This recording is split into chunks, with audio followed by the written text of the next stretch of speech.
Okay, good afternoon, everyone. Thank you very much for our audience right now live and for the next members of the PMO officers who are following us in the future. Good morning, good afternoon, good night, everyone in the rest of the world. We are going to start with our first English webinar. We are so proud. We are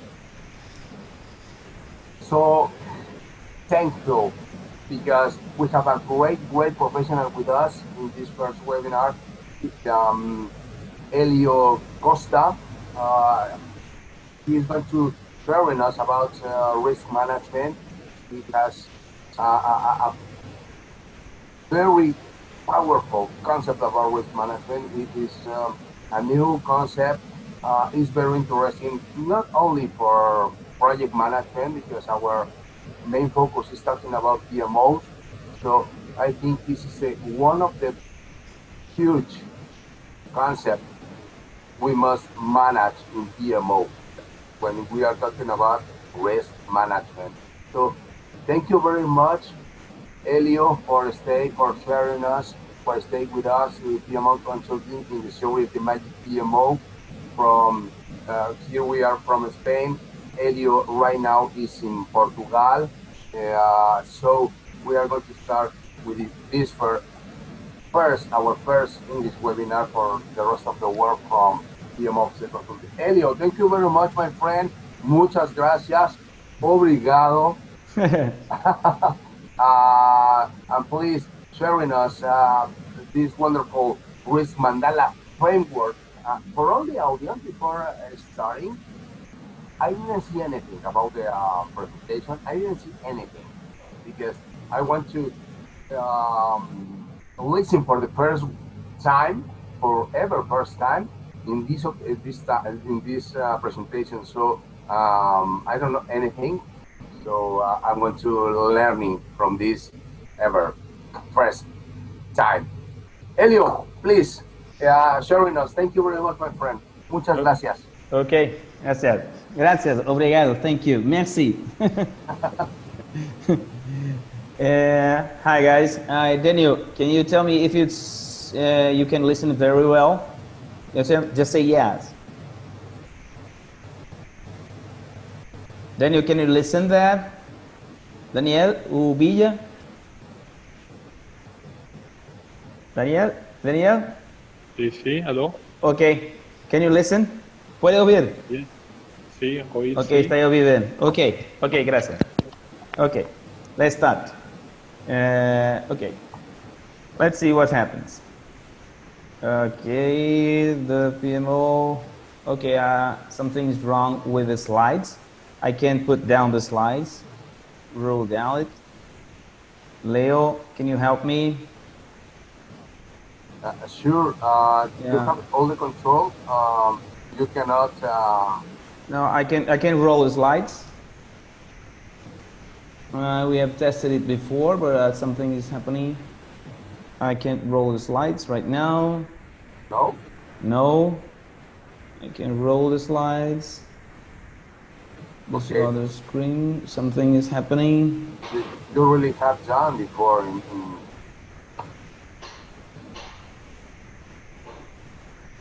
You're going to do it for me?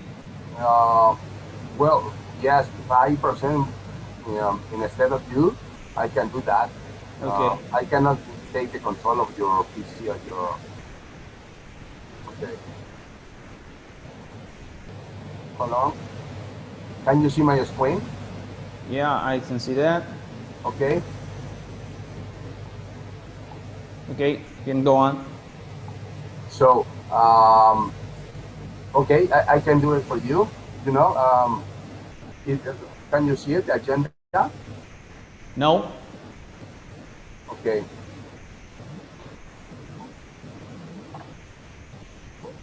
The screen. Share.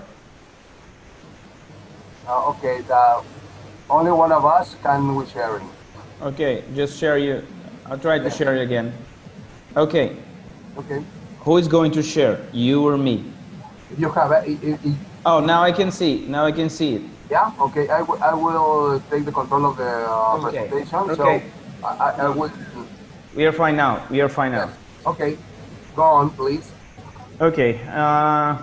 Here is our agenda. We're going to talk about me a little bit, just 30 seconds, and then let's a little introduction.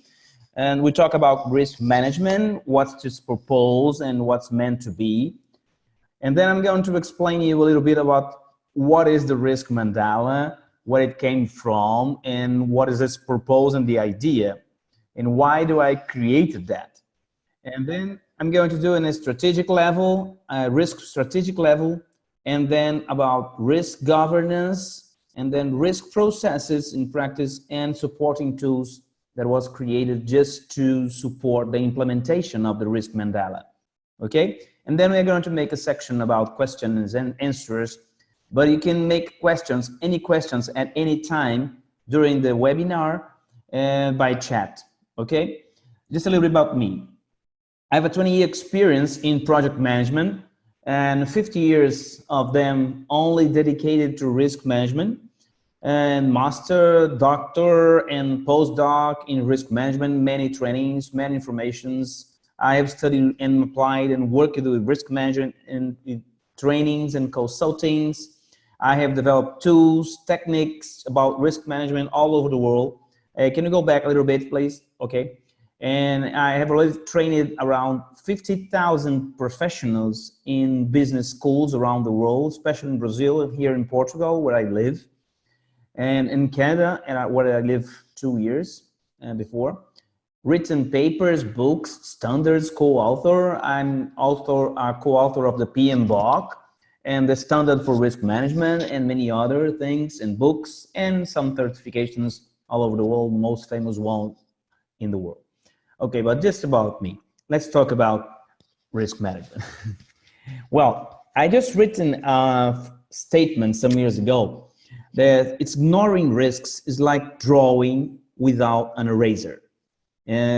What does it mean? What does it mean? Because usually when you're drawing something, if you make a mistake or if something happens differently from what you were planning to do, you can erase it. But if you don't have an eraser, you cannot make any mistakes. And this is exactly what we are talking about. When you're planning something, when you can't make a mistake. And this is because you're not planning for something uncertain, something different that can happen when you are drawing or when you're planning or doing your projects. So, but what these uncertain things that comes during your execution of the project, during the planning or doing something, these are the risks. So if you ignore risk, if you don't care about it, you're going to have to make no mistakes in your life. And this is not possible. So this is why I wrote this statement, because you can make mistakes. But if you're planning for mistakes, planning for something uncertain, you can do that. And this is risk management. Go on, Leo. Okay, this is a funny thing. This is a Brazilian soccer player on the left side of the screen. His name was Garrincha. Maybe people don't know that, but he's very famous in Brazil. He was playing on the 50s and 60s. He won 2 World Cups along with Pelé and most funniest players in Brazil. And there is a great story about him that's related to risks and related to planning, related to strategy. Ben, he was a very simple person. When in 1958, before the game with Russia, then you can see the Russian guys trying to kick the ball, and he was talking to other guys, and the coach was telling them the strategy, how he is planning to win the game. And he was explaining to the players that, okay, you were going to the right and then you kick the ball and there's another guy coming from the back and he kicks the ball and you score. And then you're going to attack by the left and do this and do that, and they're explaining the strategy to the players. And then they were, okay, I agree. But once Garisha, that was a very simple but a great player, asked him, did you arrange that with the Russians? Did you arrange that? They agree with this strategy. Because if they don't agree with that, it won't work. It's simple like this. You were planning to do something, but you are not arranged that before with something, but something can happen that you're not planning. And what you're going to do if this that you were planning is not the plan from the Russians, and then is that, okay, what we're going to do? And what's the lesson that we can learn from that? If you don't have a backup plan for your strategy, if you don't have something planned for uncertain event in the future, you don't have any other chance. And this is strategic risk management. And there's a statement that I sometimes say to my students and my clients, that's in, what's the contingency of your strategy? What's the contingency for your plan? What we are going to do if your plan doesn't work? And there are many uncertain things in the world. Actually, there are only three things that I think is certain: death, taxes, and that everything is going to change. All the rest for me is uncertain. And if it's uncertain and it can impact your project or your plan or your objectives, this is going to be a risk. So every time you think about a plan or a strategy or something that you're planning to do, think about, what if something happens different from what I'm planning to do? This is risk management. This is the basic concept of risk management. We must be prepared for that. And this is the question of, what is a risk?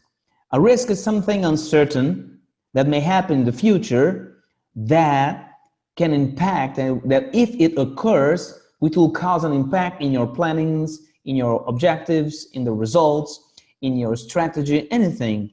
Something uncertain in the future that may affect you. This is the concept of risk. And it can be a positive and also can be a negative impact. And when it's a negative impact, we call it a threat. And with the positive impact, we call it opportunity.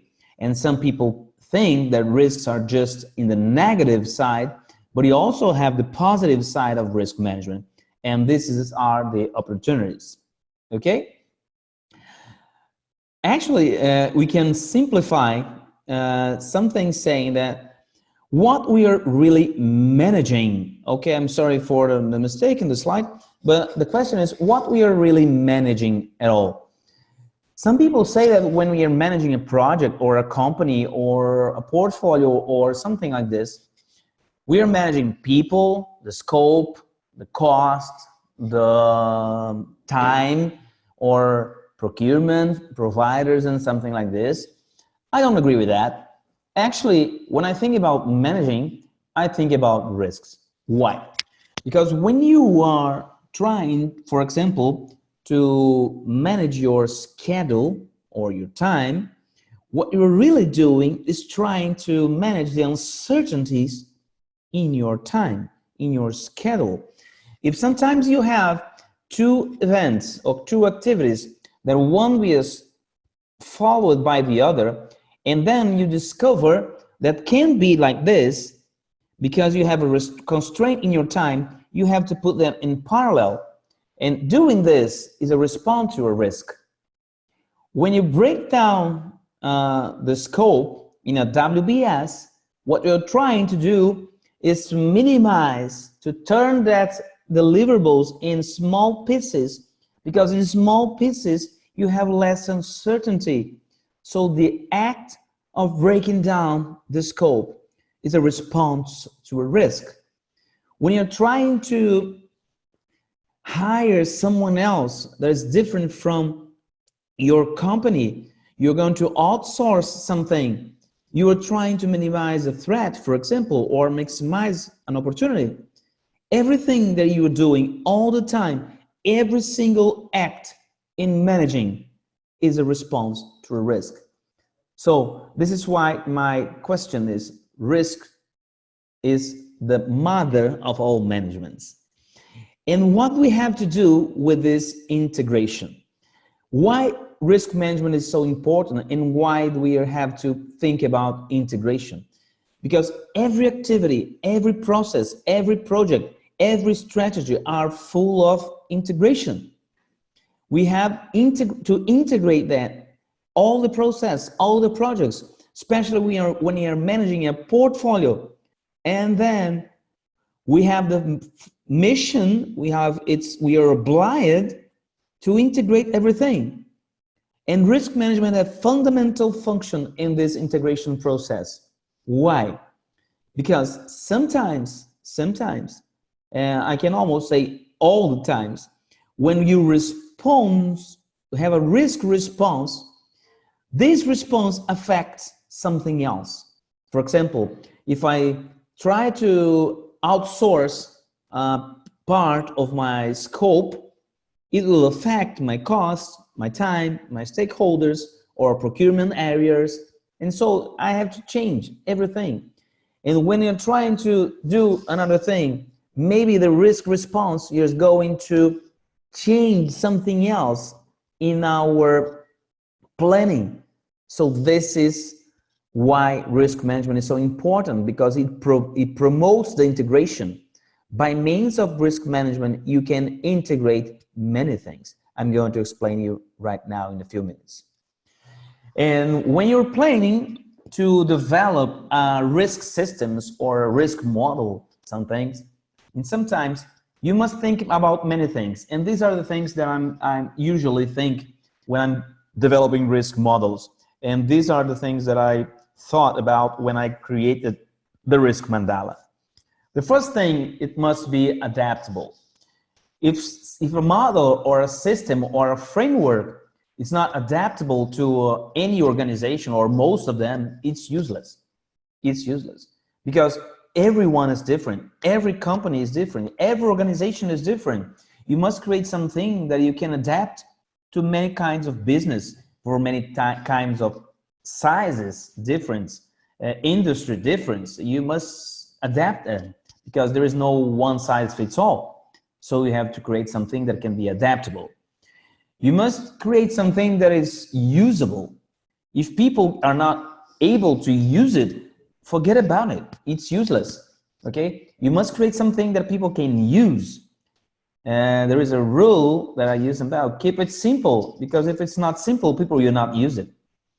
You must create something reliable. What I mean by reliable? Reliable when, for example, decision makers use the system, use the framework, and they don't rely on them, or they don't rely on the results the system provides, they will not use it. It's useless. It must be consistent. What I mean by consistent? Consistent, I mean by every time you can repeat the same process for different kinds of organizations, for different kinds of projects, for different kinds of portfolios, for different kinds of anything. It must be consistent. It must have the same results every time you use it. It must be supporting. What is supporting? Supporting is, if I like to make a decision, and this is what we're talking about, risk management is not the final goal. It's a supporting process. It's a supporting tool. It's a supporting mechanisms that can help decision makers. We're talking about supporting decisions. We're not talking about managing risks, because there are many things that support risks, support decisions, and risk management is one of them. And so we're talking about risk management, we're talking about supporting decisions. And what is the risk mandala and where is it came from? I have studied and applied, and also, as I told you, I have created, helped and co-author of many models in risk management. In this case, 3 of them, and have written some books and papers, and I've read some things, many things in all these 15 years. And then I realized that they are not complete. They are not, for example, the ISO 31000, which worldly recognize it as a good model, and I agree with that. It doesn't talk about risk appetite. It doesn't talk about risk culture, many things. Neither more, that's management of risk from Excel or the standard for risk management from PMI. They don't talk about this subject. The COSO doesn't talk about training and other structures, and many things are complementary, but they're not fully complete. Okay, so I decided to look at every kind of model and create something with the most important things for a strategic risk management or a PMO risk management or even a personal risk management. And this is the origin of the risk mandala. Okay, and this is the first time you're going to see the risk mandala. What is the mandala? A mandala is a circle. It means circle in Sanskrit, a dead language. Mandala is a circle that in the center, and you have a very important concept or element, you have many other elements around it. And this picture of a mandala, it's integrated and also harmonic picture that can, the most important aim is to pass, to teach you a concept, an information, an image. Just in one image, you can understand something. And this is the idea for the risk mandala. As you can see, the central point of the mandala is people. The more I study risk management, no matter how much I know about scenarios, simulations, quantitative risks, money, profits, uncertainties, the more I study risk management, the more I realize that the central element for risk management is people. People perceive risks, people measure risks, people are affected by risks, people are under control of risks, people are everything. They are the center. If the people don't believe that, if people don't see value on that, it's useless. If the people don't realize the importance of risk management, it's useless. Forget about it. So the center point of the mandala is the people. We must pay attention to that. And if you are trying to implement a certain kind of risk management in your life, or even in your project, or in your whole portfolio, or in your company, you must think about people. People is the center of the process. No, go back, Leo. Yeah, thank you. Just to a little bit explanation about the model, you can see 3 different levels in the mandala. The darkest one is the external one that starts with the mission, is the strategic level. The middle one is the risk governance. And the inner one are the risk processes. That's widely known. Okay, every risk management system must have them. What I meant to develop here with the strategic level, that is the outer one, is to show you how these elements can be affected by risks and how you can integrate risk management to your strategy. No matter if you're a person, no matter if you're a project, no matter if you're a portfolio or a whole company. The middle level is the governance. Why? Because governance, risk governance, is how you are going to prepare your organization to implement risk management and use risk management to fulfill its mission. And then you have the internal level, there is the processes. What is interesting about the risk mandala, which I have already implemented in many companies, and also in my personal life, is that the mandala is scalable. It can be used to a single person or a whole company. You can use the model to manage your life, to manage risks in your life. And I'm going to explain that in a few minutes. Go on out. Okay, let's start with the mission. We can define missions as what I'm here to, what's the purpose, what's something like this, and this is the mission of your organization.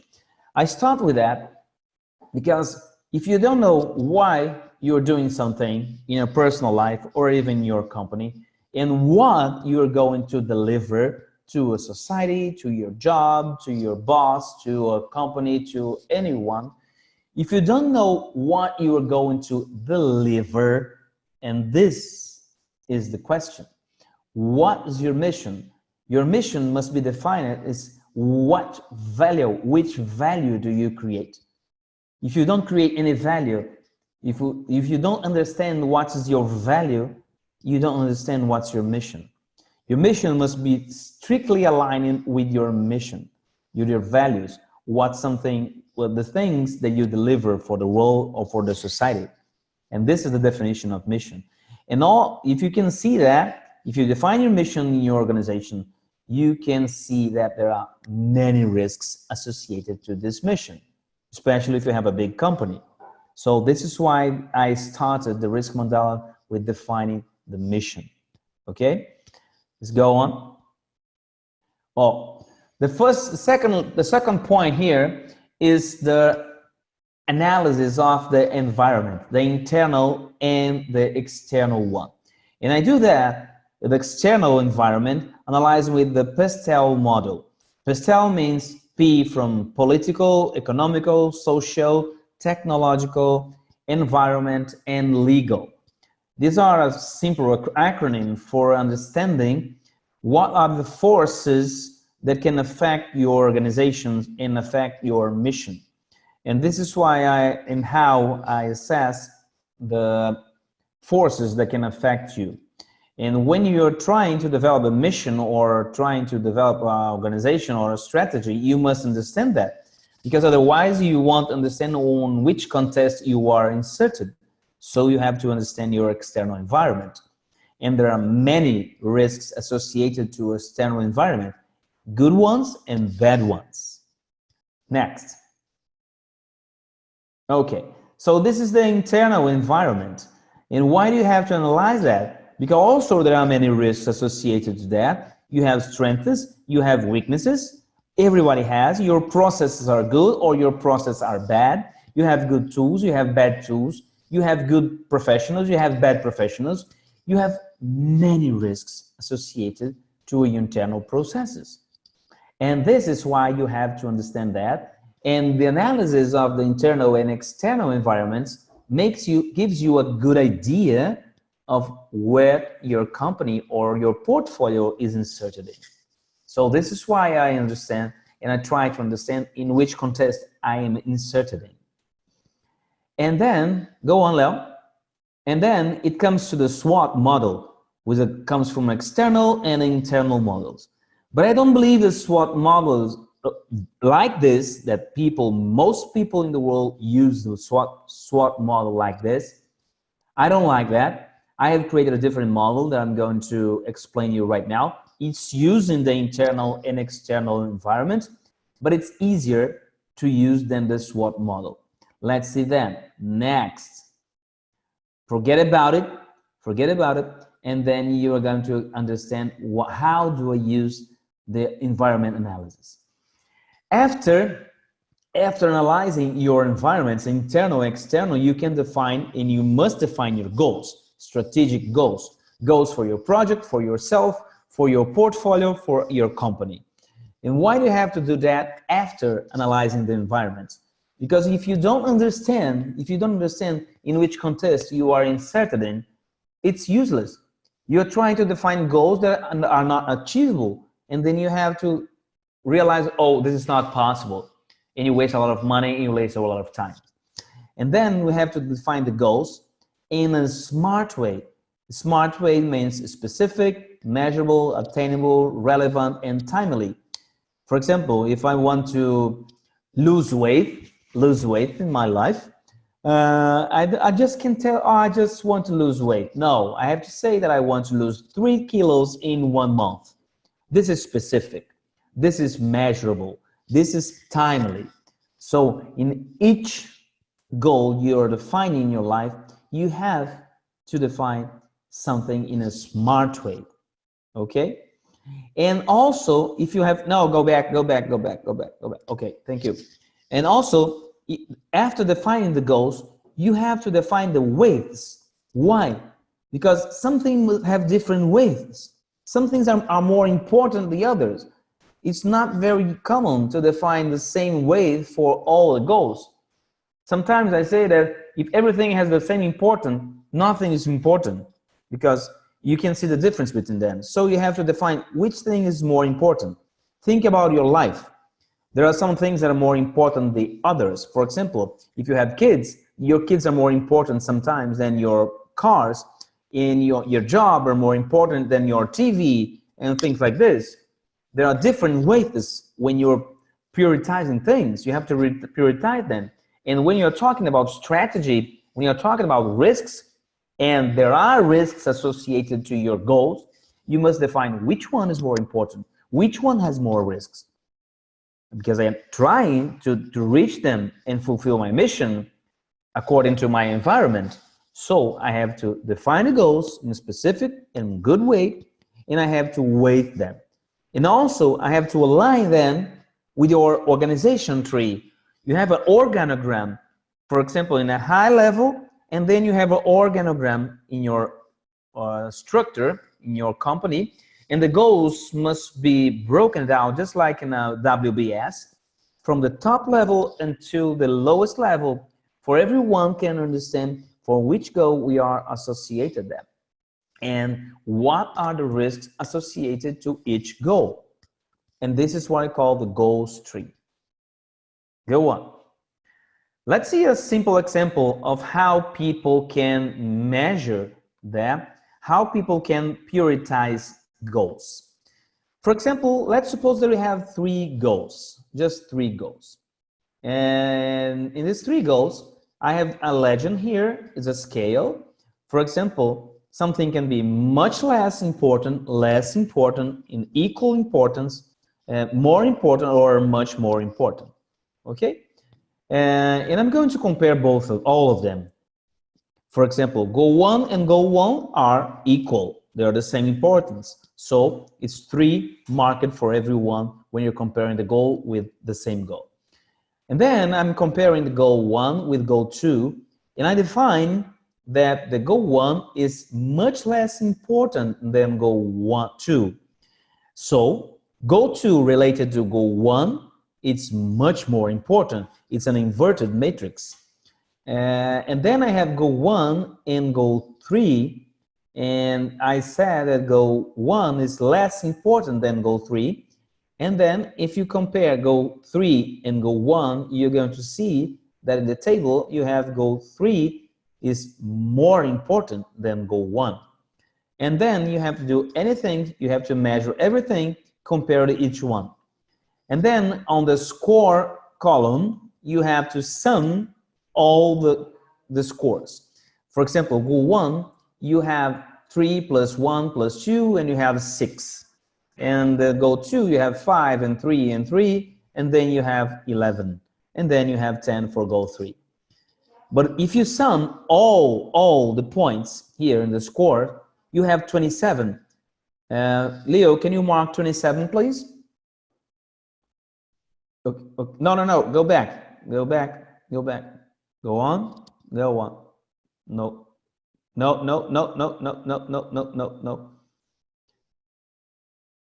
Forward. Yeah, right. No. Go back. Yeah, that's it. Go on the table. Yeah, that's it. Okay, 27 is the sum of everything.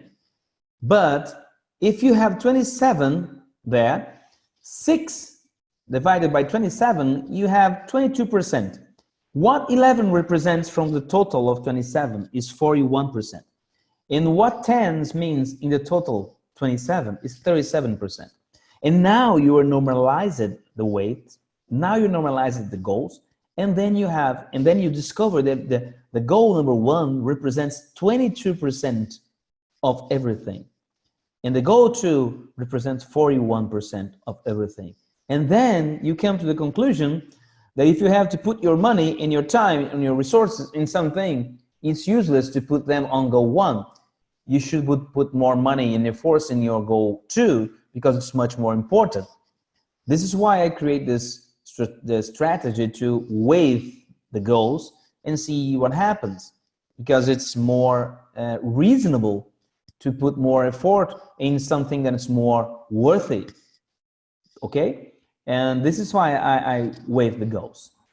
Go on. Okay. What is a strategy? A strategy means the art of applying resources to something to reach your goals. And this is the art of the generals and the origin in Greece, ancient Greece. And so, when you define your strategy, what's the next step of the mandala, you have to define the goals. And you have also to define something that you're going to do to reach your goals and fulfill your mission. Go ahead. And as I said before, I use the external and internal environments to do that, but not in the same way of the SWOT. This is what I call the cross SWOT. The cross SWOT. It's like a game that we play when you're kids with your parents, but I think it's a better way to do the SWOT model to define a strategy. And when you list all your strengths and weaknesses and threats and opportunities, you have 4 quadrants in the corners of the figure that's in white. And if you cross all the strengths with your threats in the upper left corner of the figure, you can see that I can minimize these threats with my strength. And it comes to a project, it comes to an initiative, it comes with a process, it comes to an action. And then you can cross all the strength with opportunities and comes to some ideas, come to some projects or process or something like this. And also you have to cross the weaknesses and opportunities in the lower corner on the right. You say, what can I do to minimize my weakness, to have this opportunity in my company or my portfolio or in my life, you see? And then you have this, what I call cross SWOT, what is a crossing of everything you have in life. And in the corners of the quadrants, you can think about many things, many projects, many initiatives that are going to be saying, this is a good idea for me, and this is I'm going to do. But you must also do this if this is aligned to your mission, your vision, and your goals. They are the center of the figure. Because sometimes, I've seen many times, people have great ideas, but are not aligned with the mission, with the goals. And also, I have seen many companies doing projects. There is nothing to do with opportunities or threats from the market, and nothing to do with the strength and the weakness. And then people ask, okay, but this is a great opportunity, but how are you going to do this? Because we don't have the strength. We're not able to do that. And so a lot of money are wasted. So this is why I created this strategy, this model to define a strategy, because everything is aligned with something that is possible and something that is reliable. Okay? And then in the corners comes the projects, the prospective projects. And what is risk appetite? The less but one process of the strategic level. Risk appetite is usually defined as the amount of risk that you are going to accept to reach your goals. Okay, this is a fine definition, but the problem is how you're going to measure that. Okay, it's very hard to define how you're going to measure that. And then I studying that and talking to another researcher, another professional, and with Grant Avery from the United States. He created a concept named Cora triangle. Can you go on? What's the Cora triangle, Grant Avery? That's it. The quota triangle is a triangle like this with the words competence, output, and risk appetite. The quota triangle comes from this acronym, from these words, which means competence, output, and risk appetite. According to Grant, he's saying that the risk appetite is the difference between what you are able to do, what you have resources or competence to do, and something that you wanted to deliver, its output. If the gap between your competence or resources are very big, your risk, and you're trying to do that, the risk appetite is very high. But if you're able to do something and you deliver something that you know that you are able to do something, and then your risk appetite is very low. So this is an objective way to measure the risk appetite. And Grant created the concept and I created the tool to measure that. Let's see, for example, how you do that. For example, Leo, imagine that you're going to manage a project in Africa, for example, in a poor country in Africa. And then you've never did something there. You don't know the laws. You're going to build a big dam, a big bridge, or a big road. And you don't know nothing about the rules, nothing about the laws, nothing about the people, how they work there, nothing about the market. And so you are not able to, you don't have the competence initially to do that. But you agree, you are going to do that. And this is the output you have to do. What's your risk appetite? If you're putting risk your goals, if you don't have the competence and the output, align it to the output that you are going to do. So your risk appetite, if you want to do that, is very high. But if you're going to do something that is very usual to do, for example, I don't know, but you're very used to develop softwares in your company, and then someone asks you to develop a software that they're very comfortable to do that, your risk appetite is very low. So the difference between the competences and the output can measure the risk appetite. And the tool is already defined. I don't know if I have time to show it right now, but we can show it later in a workshop or things like this. Okay, and so this is a risk appetite. Why this is important in your strategy? Because in the previous step, when you created the projects, the prospective projects with a SWOT, the cross-SWOT model, you have to understand, okay, I want to do this. These are the outputs that I'm going to do. But what are my risk appetite? And also, what's my risk tolerance? Because if you have a low risk tolerance because the environment is unstable, because you don't have much money, because you can put in risk your company, you must be more conservative. And if you're more conservative, your risk appetite is low. Your risk tolerance is low. So you don't have to select initiatives that put in risk your budget or your company or your strategy or something like this. So this is why I integrate risk to your strategy, defining the mission, the goals, and the risks associated to the goals, analyzing the environment, and defining the strategy, aligning to that, defining the selection of your risk appetite, and then finally define your portfolio selection. There are many, many techniques in my PhD. This was the theme of my thesis, the portfolio selection, project portfolio selection. It was a very interesting model that I created based on the portfolio theory from the economic model. And I created something that you select the portfolio based on risks and the other factors, mostly based on risks, trying to maximize the relation between profits and risks. And this was the model that was created some years ago. And the question that time was, oh, come back. The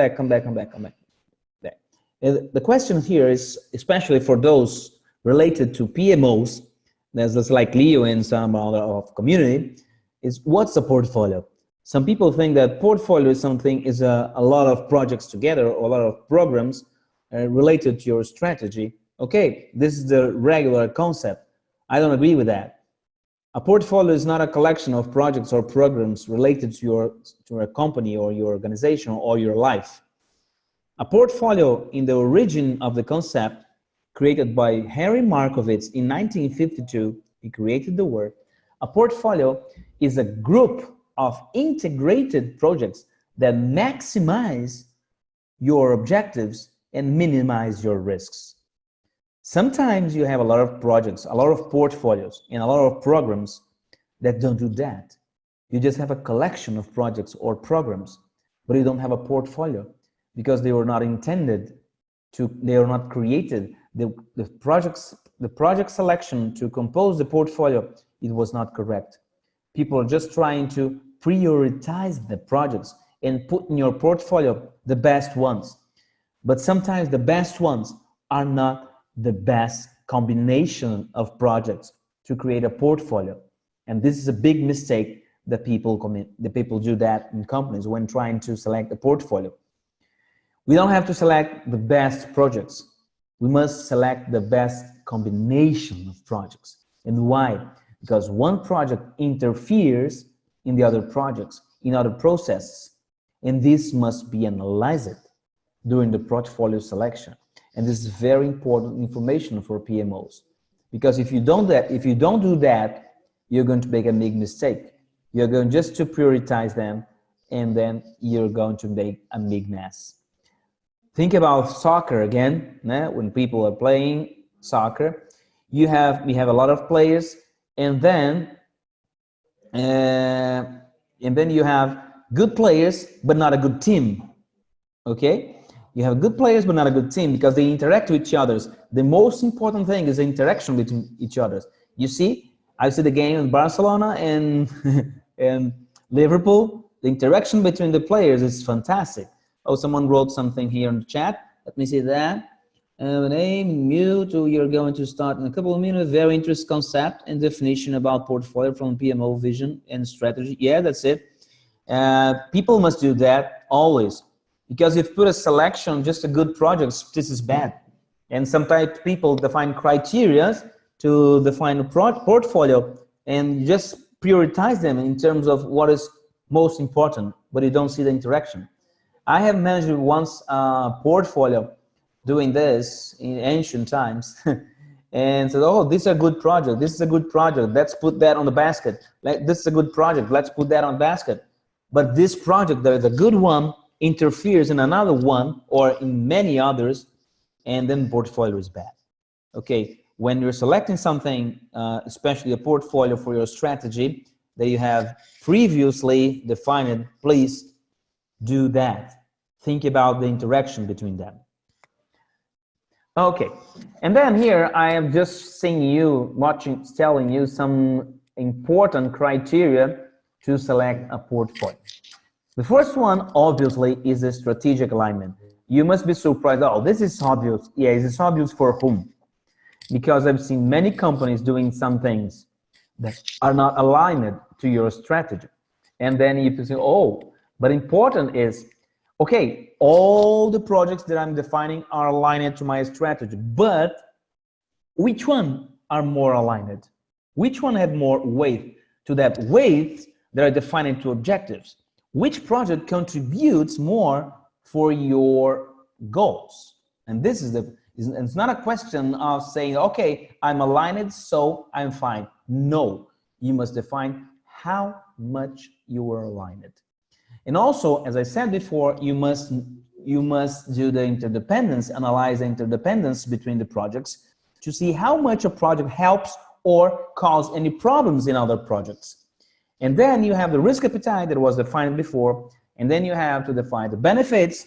For example, a project can make a benefit, a social benefit, a political benefit, a financial benefit. You must understand what are the benefits provided by the project and also by the portfolio. And also you must understand which resources do I need. And if you have legal obligation, for example, so you have many criteria that you put there on the list, but I define just that, just to show you how I do this and how I define a good portfolio. I'm going to show you some examples. I don't have time to show all of them, but I'm going to show you just some examples how to measure that. The first thing you must have in mind is that regardless the criteria that you have chosen, you must put all of them on the same rule. All of them on the same ruler. You have to compare everyone and put put all of them on the same rule. Okay, let's go on. For example, the strategic alignment. Remember that I had defined some goals, and the goals have weights, different weights that I've created and calculated as before. And here I just put an example, weight 2 and 4 and 3 and 1. These are the weights of the goals that I have defined some day before. Okay, and then you have some projects. And also in the downside, in the lower part of the scale, scale 0 if I have no contribution, 1 is very low contribution, 2 is low, 3 moderate contribution to that goal, 4 is a high contribution to that goal, and 5 it's a very high contribution to that goal. And this is important, and I'd like you to pay attention. It's simple, but you have to pay attention to what I'm going to say right now, because you have to understand the logic of the concept. In project 1, for example, I watched it and then I observed that they have a low contribution to goal 1, so I have to put 2. And project 1 also have a moderate contribution to goal 2, and no contribution to goal 3, and a high contribution to goal 4, and so on. So if you sum all the contributions and multiply it by the weight, you have the results on the weighted values column written in red. For example, project 1, 2 times 2 plus 3 times 4 plus 0 plus 4 times 1, you comes to 20. And this is the overall contribution and the degree of alignment of your project to your goals. And you can also do that to as many projects you have. And then you have, for example, in these 4 projects, you have the weight values 20, 21, 34, and 26. And you see that project 3, it's more important than other projects because they contribute more for the goals than the others. So this is the importance of weighting the goals and observing the strategic alignment in this way, because you see the difference between them. For example, the project 3 is almost 2 times more important than project 1. And doing this, you can measure the difference. You can justify to your boss or to your company why you are investing your resources on that and not in any other project. And then I have created observing the weight and weighted values. You can observe that the smallest one is 20 and the biggest one is 34. So the range between 34 and 20 divided by 5, you know that you have the range of 2.8 of in the interval. And why do I create this interval? Because I'd like to create this interval and attribute some points, some scores to these intervals. And then, for example, from the lowest one, which comes to 20 points, plus 2.8, you have 22.8. And if a project gets this score, it's going to have 1 point. In the second range, from 22.8 to 25.6, which is 22.8 plus 2.8, you have 2 points, and so on until you reach the 34. If you are in the range from 31.2 to 34, you're going to reach 5 points.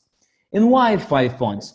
Because I'm going to create a score, final score for each project, and then for every single criteria that I'm going to create or use it, I'm going to score 1 to 5. And then I can compare everything and put them all on the same rule. Now let's understand. Project 1 have reached 20 points, so it's in the first range, so the score is 1. Project 2 is 21, it's also in the range 1, which comes to 1 point. But project 3 is 34, is in the last range, so it comes to 5 points. And then project 4 is on the third range, so it comes to 3 points. And this is how the scores that I can attribute to these projects on the criteria of a strategic alignment. You see that? Doing that, you can say that it's number 1, number 2, 3, 4, and there are more aligned toward different projects.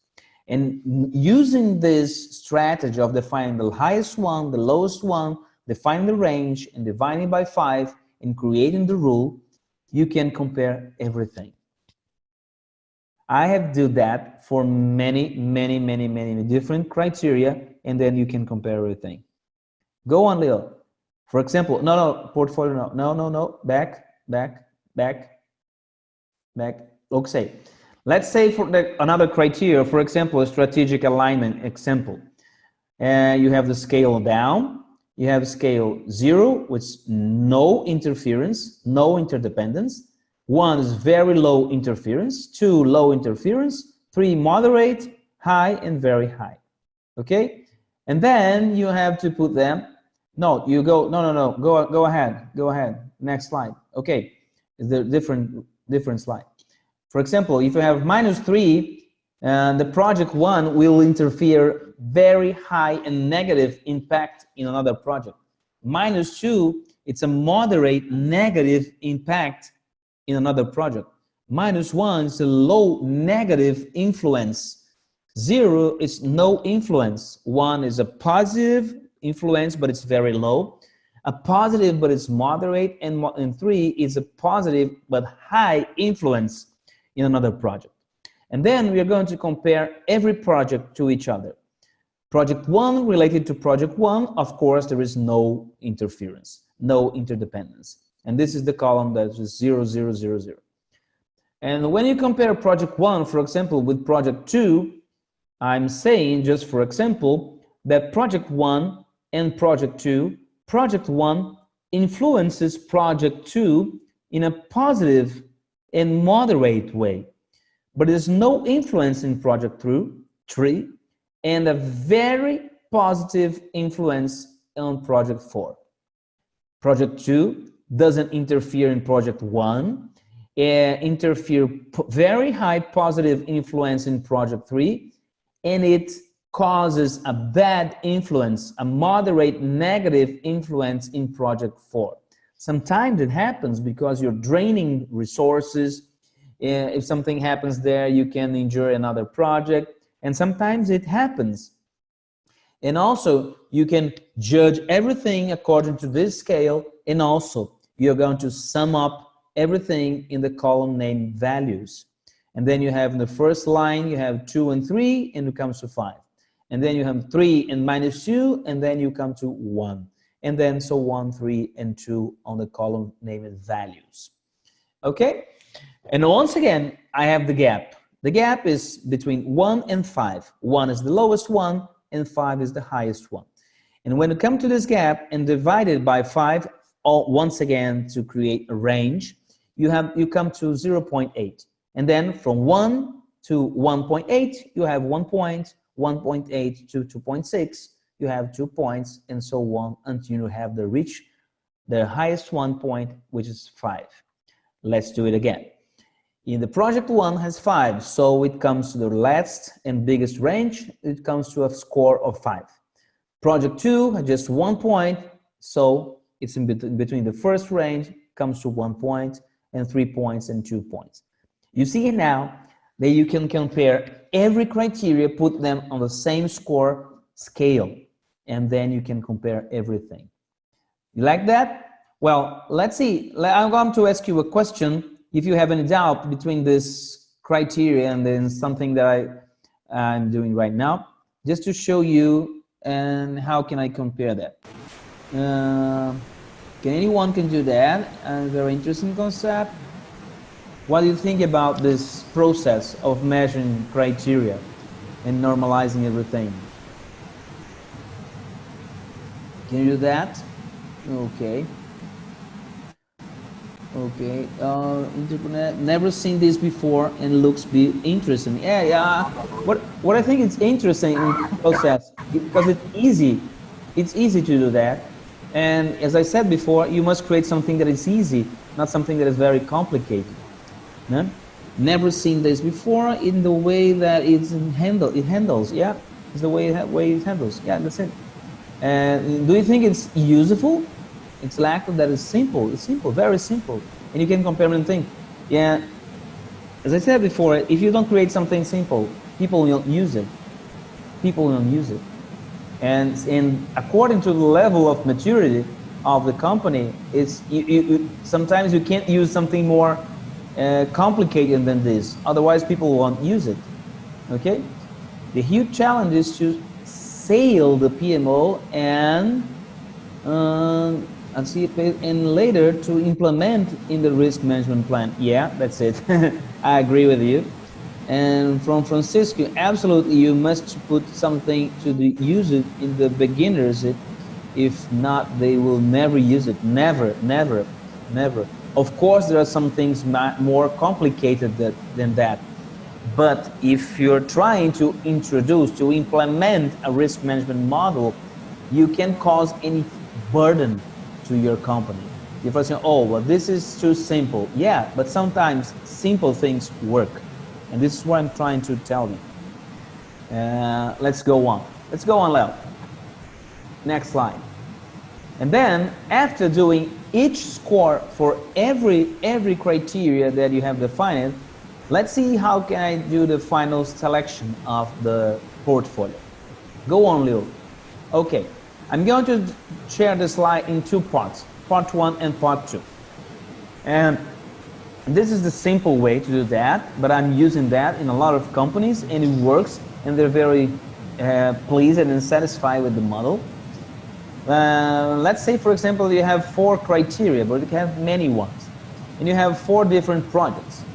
And let's say that project 1, in criteria 1, you have scored number 2.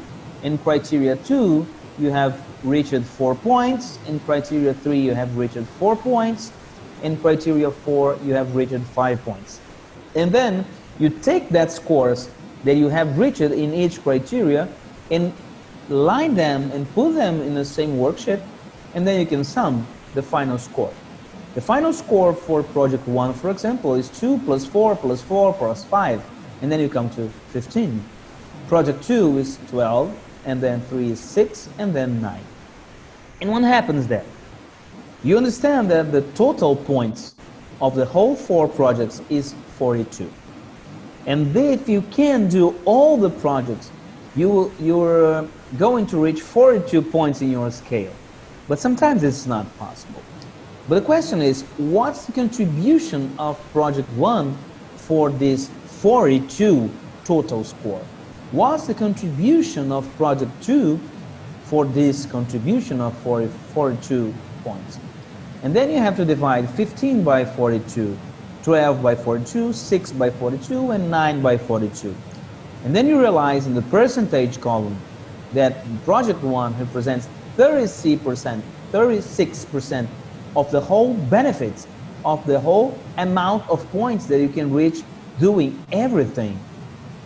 And then project 2 contributes with 28% of everything that you could do in your company. And then 50%, and then 21%. Then you realize that if you have money, for example, just to invest in one project, and project 1 and project 3, for example, cost the same thing, in which project will you invest? Project 1 contributes with more than double of the contribution to your company than project 3. See?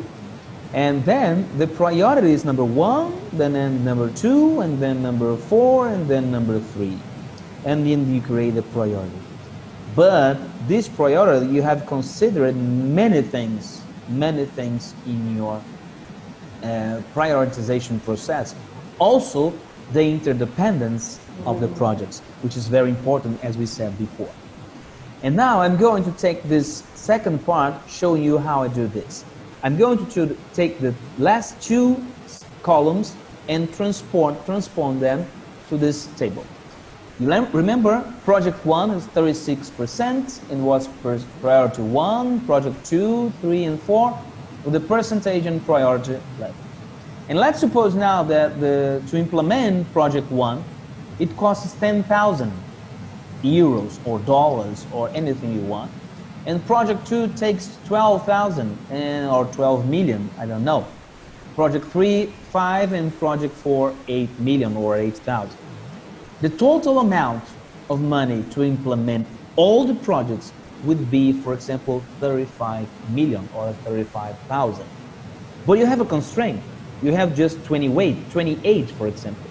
And what do I do now? I can't implement all the ones because I don't have money for that. But I know there are differences between that. The question is, what is the best combination that brings the most benefit with the less cost? This is the idea. I have put some 3 examples here, portfolio 1, 2, and 3, just for you to understand what I'm going to do. For example, I'm sorry, I put it in Portuguese. Instead of reading sim, you read yes. Instead of reading não, which is no in Portuguese, you just have to understand that sim is yes, just like si, and no is no. Okay? Is no. Pardon for the bad mistake in your slides. For example, project 1, I have selected yes, which means sim in Portuguese. And if I select yes, it will come to 36%, and then project 2 and project 3. And I'm going to select no for project 4. So it will not take part of our portfolio. If you sum everything that all the projects contribute to your portfolio, you come to 0.79%, which means that's almost everything that you can do. But to do that, you are going to take 27,000 or 27 million. And you can do the same thing on the portfolio 2 and portfolio 3. You can choose any project you want, take the amount of percentage of the contribution and the amount of money necessary to realize or to do the projects, which comes to 23 and 25,000 or 25 million. But how are you going to compare that? Which is the best portfolio? The best portfolio is the best relation cost and benefit. And when you divide 27,000 by 0.79, you come to 34,177. When you divide 23 by 0.72 and 25 by 0.64, you come to these numbers in the lower part of the table. And when you find these numbers, I have to select, okay, what's the best one? The best one is the smallest number, because about the same number, for example, with the highest contribution on the lower part of the division will be the highest point. So the lower the level, the smaller the level, the smaller the index is the best portfolio. Leo, can you click at that? Oh, okay. No, back. So here you have. So this combination will be the best portfolio. Number 1, number 3, and number 4. We have to forget number 2 because it doesn't contribute a lot for the best relation of cost and benefit. So this is why I'm selecting number 2, the portfolio number 2. Okay? You understand that? Once again, if you have any doubt, from now on, I want you to chat with me and say what do you think about this process, if it works or not. Leo, what do you think about it? Write on the chat right now.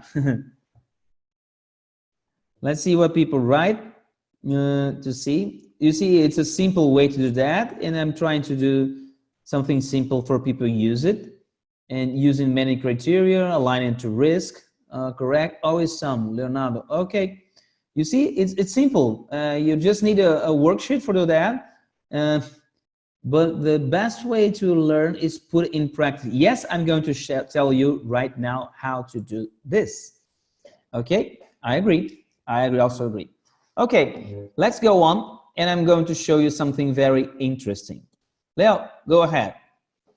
At the end, I'm going to show you some tools that I've created to implement that, not in just a slide, but I've created some tools.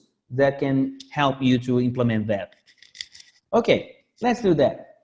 And the second level is the governance, as I told you before. The governance, you talk about the policy, the structure, tools, communication, competence, and culture. Let's go ahead and see what happens. Policy is the way people structure and give you structure, guidelines, responsibilities, and processes to allow risk management to support the organization. Also, this is how you're going to prepare your organization. You must have a risk policy.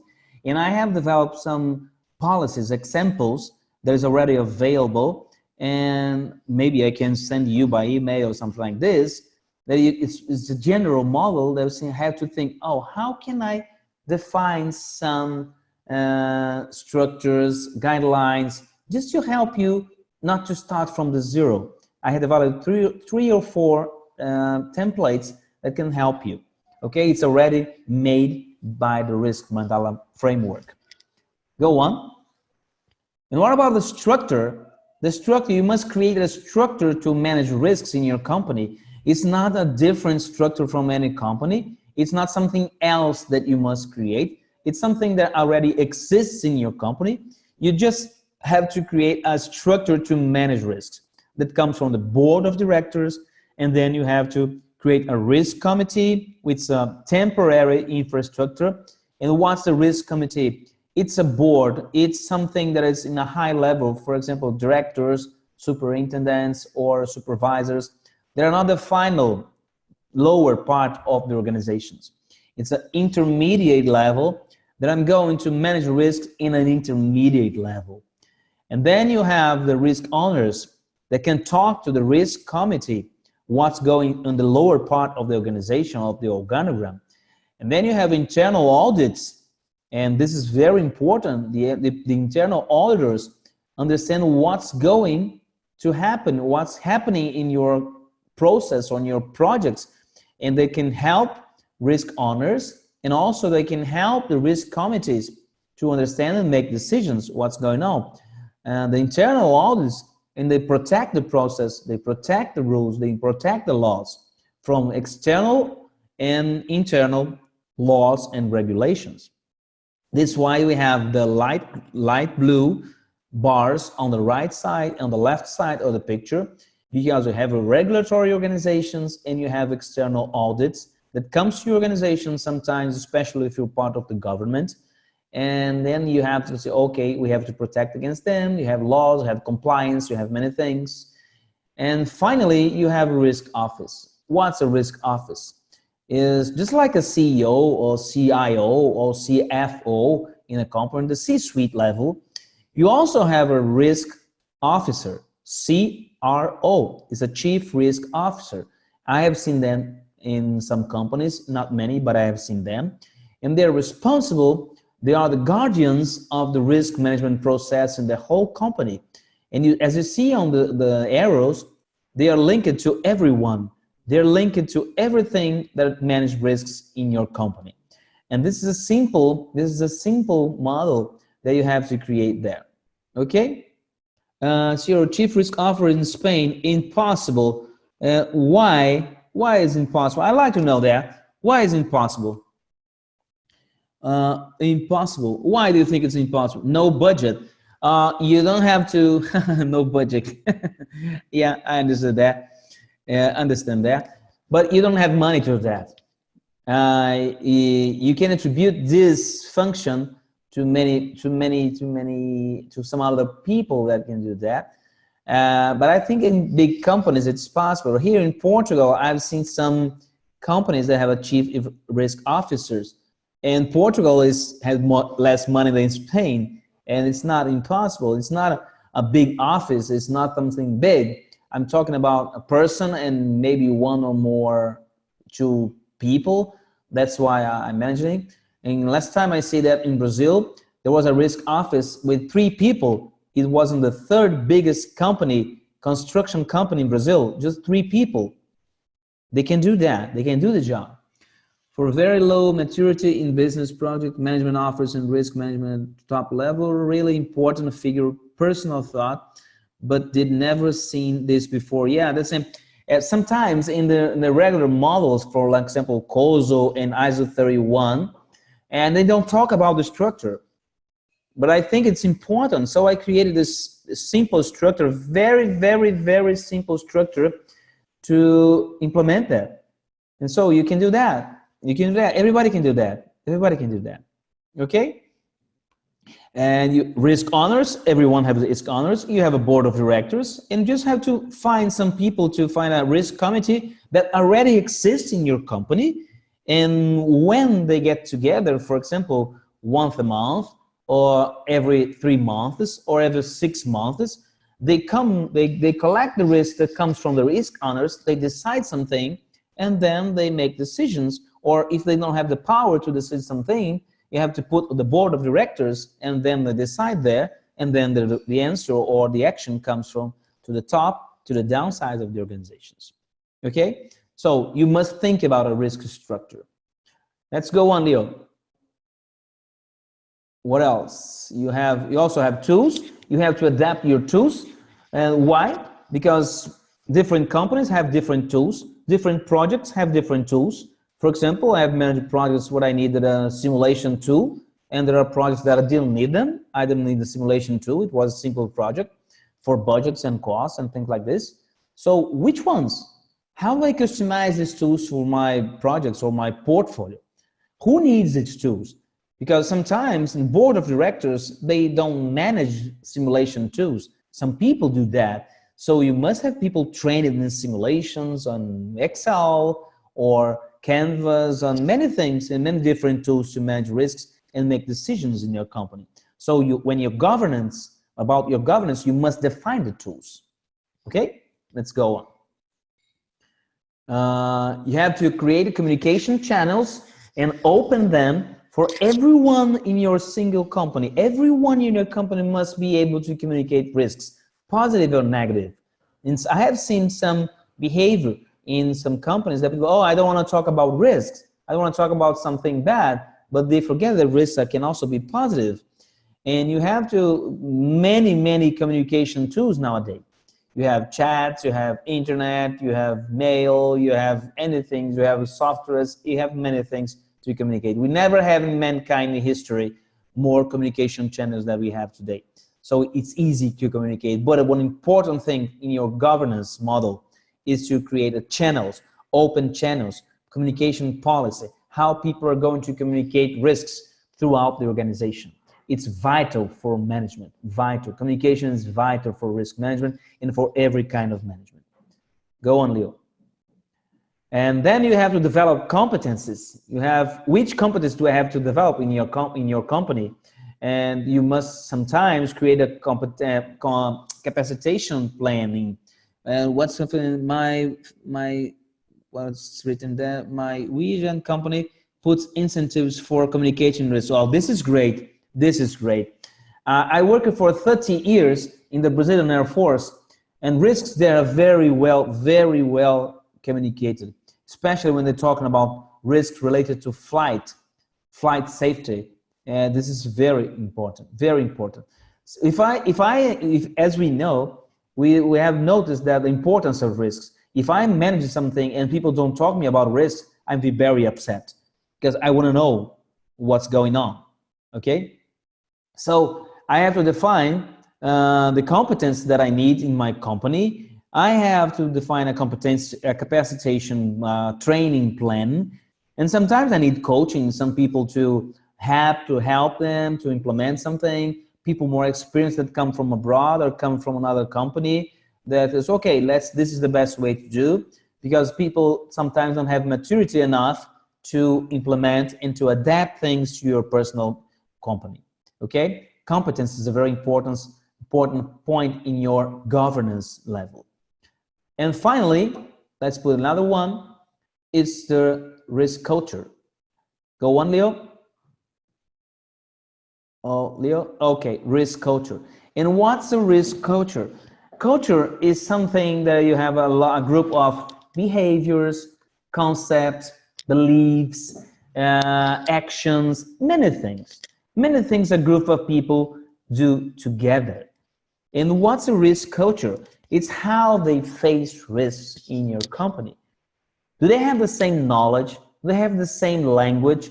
Do they accept risks? They are contrary to risks. What's their attitude beyond risk? What their attitude facing the different risks? And you must develop a positive culture in your company and change the mindset. And people must understand the importance of risk management for the whole project, for the whole life, for the portfolio, for the company. Because if we manage something, there are risks. And if people are averse to risks, we must change the culture. If people don't understand the importance of risk management, I must change it. And there are some questionnaires, especially on the IRM, at the article virm.org in England that I use. It's a very important questionnaire. I use them to assess the risk culture. Okay? Leo can send you a message, or it's free. It's completely free. You just put the irm.org, and then you put risk culture. You have a lot of material there, and then you have the questionnaire to assess the risk culture of your company. And then you have to assess that, see the bad points, the weak points, and try to change it to a better culture. Okay? And in this point, we finished the second level of the mandala, trying to develop the risk culture. This is part of our governance. And finally, go on, Leo. You come to the third and most internal ones. And this internal level, is the regular process for risk management. And what you must understand here, that I'm not going to do this at the end of the process of implementation. This process happens parallel to everything that you're doing. You must identify risks in your mission, in your environment, in your goals, in your tools, in your communication, in your competencies, in your selection process, in your appetite. You have to measure risks while you are doing this. So this is not a process or a group of processes that you're going to do later. You're going to do this process along with the other topics related to the mandala. Because as soon as you start something, risks are there, and then you have to manage them. You have to identify them. So I'm going to explain you very briefly the process and give you some hints that I have learned in this 15 years, because some people do many things very badly. Very badly. People usually don't understand how to identify risks, or don't even know how to measure or treat the responses. Okay, go on, Leo. Planning risks is we must adapt the risk management strategy or governance to our projects. There are some projects that you can manage in simple post-it, and there are some projects that must have simulations, scenarios, thousands, millions of scenarios. So you have to adapt and give guidelines on how you're going to manage the risk in your project, in your portfolio, in your life, in your company. Okay? So the next step is the identification process. Go on. To identify risks, the first thing you have to identify what are your risk sources. Where do the risks come from? It comes from your assumptions, your constraints, your environment, your processes, your clients, your stakeholders, your scope, your schedule. It comes from everywhere. Risk comes from everywhere, positive or negative. And how to describe it? And how do you describe it? People sometimes describe, for example, I'm going to build a bridge. And, oh, there can be a strike. No, strike is not a risk. A risk is something that have a cause and an effect. You must describe a risk with a cause and an effect. Because risk is something uncertain producing an impact. And then you have to describe risk with both parts, a cause and an effect.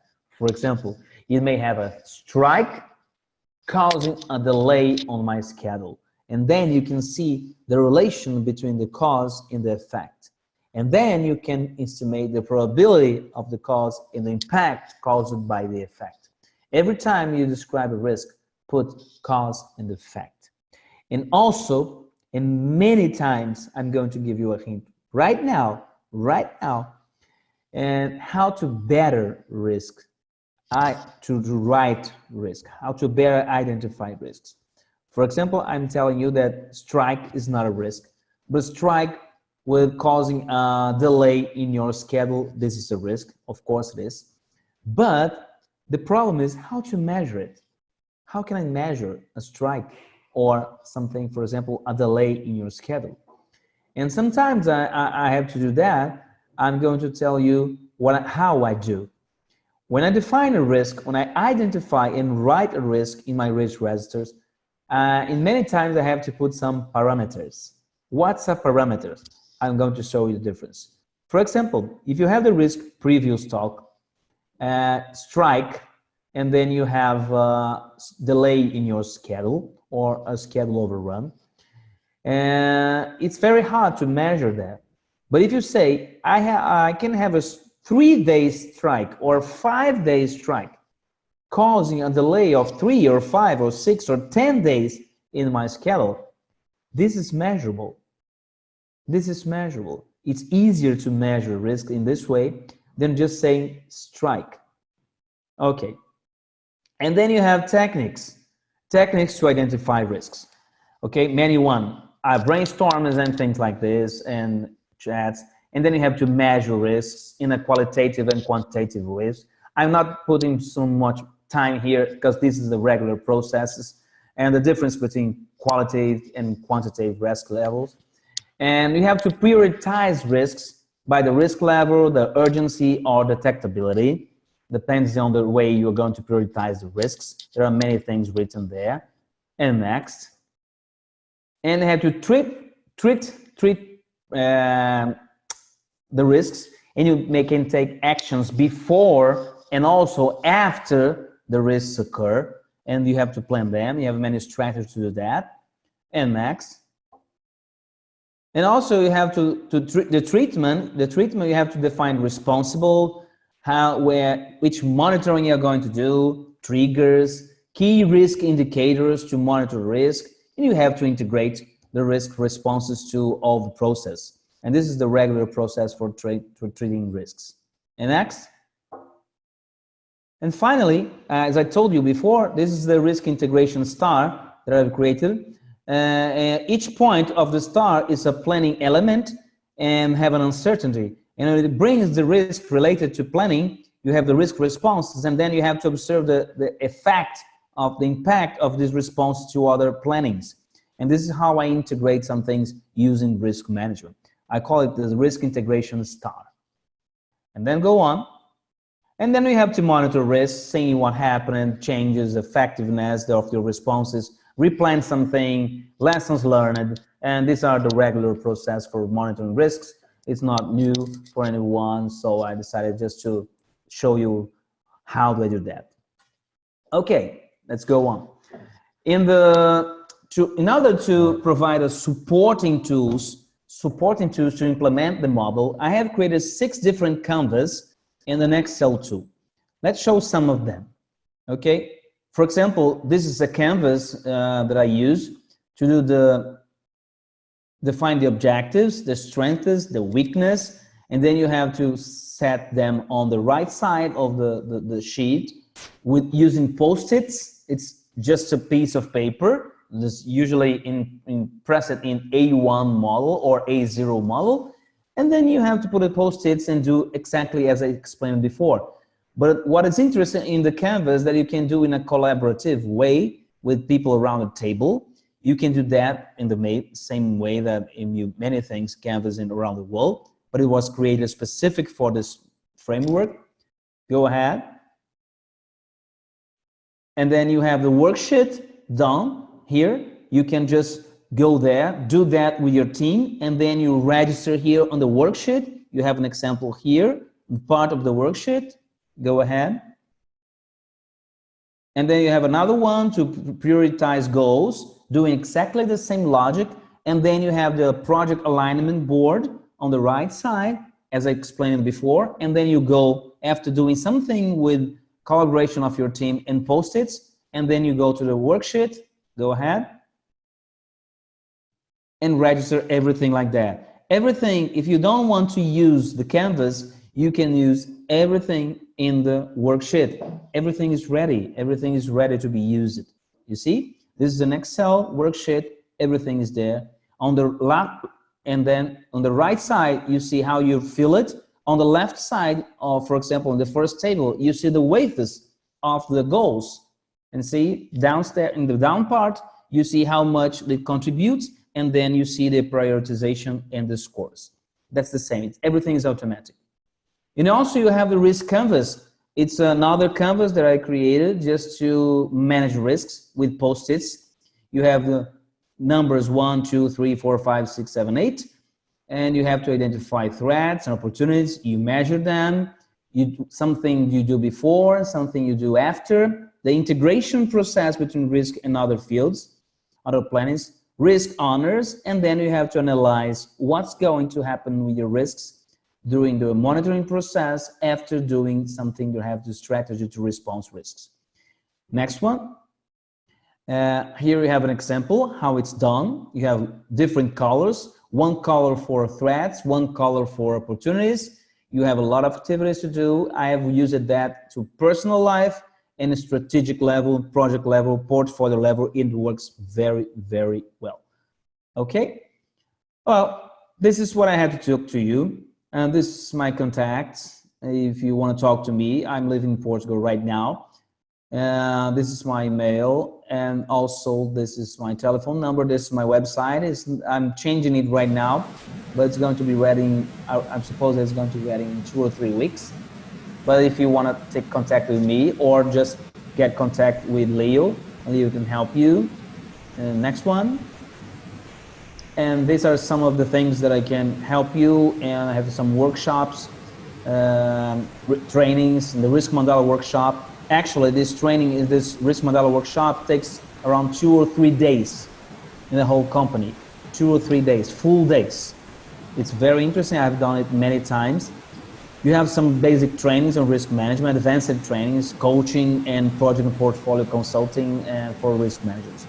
And these are some things that I can help you if you want someone that is really involved in this matter. Okay? Okay, Leo, I don't want to take more time from them. If people are doing that, if any questions, I can answer them right now. Well, first of all, very, very interesting. I really never imagined your you work about Chris Mandala because it's your own work, your own development, tool, concept, methodology, framework, no, for correctly, no, it's amazing framework about risk management. Well, yes, I have a, well, during all the webinar, it was very clear, but I have a one big question. If we are, for any company who wants to implement something like this, or the risk Mandala framework into his own PMO, it doesn't matter if this strategy can I'm sorry, Leo, I can hear you very well. Can you say again? Yeah, okay. Are you listening to me better right now? Yeah, better. Yeah? Okay. Okay, apologies. I repeat. So, if from our audience, our people who's listening and watching us, they want to implement in his own PMO the Risk Mandala framework, which your advices, which will be the 3 main steps for implementing this framework into his risk management plan and PMOfficers. So you're asking me if I can listen well, because I didn't. You're asking me how to implement that, the Risk Mandala, in a PMO. That's it? Your advisor. Yeah, I advise them. No. My question, in 3 main steps for people who wants to implement the Risk Mandala framework into his PMO, tell us 3 main advices. Oh, okay, 3 advices to implement Risk Mandala in a PMO. That's it. Right. Okay.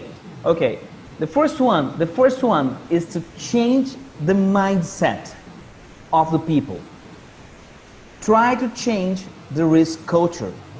This is a long process. But it must start thinking about how can I change the mindset of the people in order to believe that this is a good thing. This is why the people in the center of the mandala. Because you must start trying to change and show examples and demonstrate how they can benefit from risk management. Because if people don't buy this idea, they don't buy in, they will not believe that, and everything is useless. This is why the people is in the center of the process. You must try to change their mind and showing them the how can we benefit from that. And this is the first step. The second step is trying to put something, have a good support from the top level, well, because you need them to support. Find a good sponsor, and then you have to find the best sponsor, and then you have to find the best sponsor to implement that. You have also to show them the importance of that. And the second rule is to find supportive sponsors. This is very important. Third, understand the model and how it integrates to everything. You must try to show people that everything is integrated and that the mandala is an integrated model. It's not an isolated model. People have to understand, because if you define a wrong strategy, if you define a wrong mission, everything is down. Everything will be down. If you don't understand the importance of risks in objectives, if you don't align them to risks, if you don't put good process on risks, nothing will happen. You must integration. You must understand risk management as an integrative tool and a decision support tool. Do you know why, Leo? Because people don't care about risk management. Yeah, people don't care about risks. They are not paid for that. They are not paid. It's not in their job description. It's not. Only you think about risk management. Me think about risk management. So people must understand, and trying to understand the model in your company, you must show them how they can benefit. That's it. This is the most important thing. If people don't understand the benefit, nothing. Forget about it. It's wrong. We are not there to manage risks. The president, the CEO is not there to manage risks. They are there to reach their goals, to support their shareholders. This is why they are paid for. But they must understand the importance of risk management and how can be integrated and useful for them. If they buy in this information, everything else is irrelevant. Absolutely. Okay? Awesome. In my 3 is the portion about it. In fact, each week I do report risk on my department. Yes, it. The period of time you report, it depends on each project or each portfolio or each strategy. But must be a consistent report to see how things are happening in your company. You're right. Yeah. Okay. Elio, awesome. The time is over, but Okay. it has been wonderful session, wonderful webinar. I really learned many things that I will try to implement in my next challenge, in my next PMO in the near future. So yeah, I will try to implement, and I will be in touch for your advice, for helping us. Thank you very much, Elio. Thank you very much, our audience in Latin America, Spain, the rest of the world, who always are calling us. Thank you very much, because the Zero Automatic PMO is our first English webinar with the great Elio Costa, with this fantastic Mandala framework, and we are expecting following us and stay with us in the next webinar from the series, the Magic PMO. Elio, my friend, amigo mío. Okay, thank you very much for the opportunity. Muchas gracias. Obrigado. Obrigado. See you next one. Bye bye.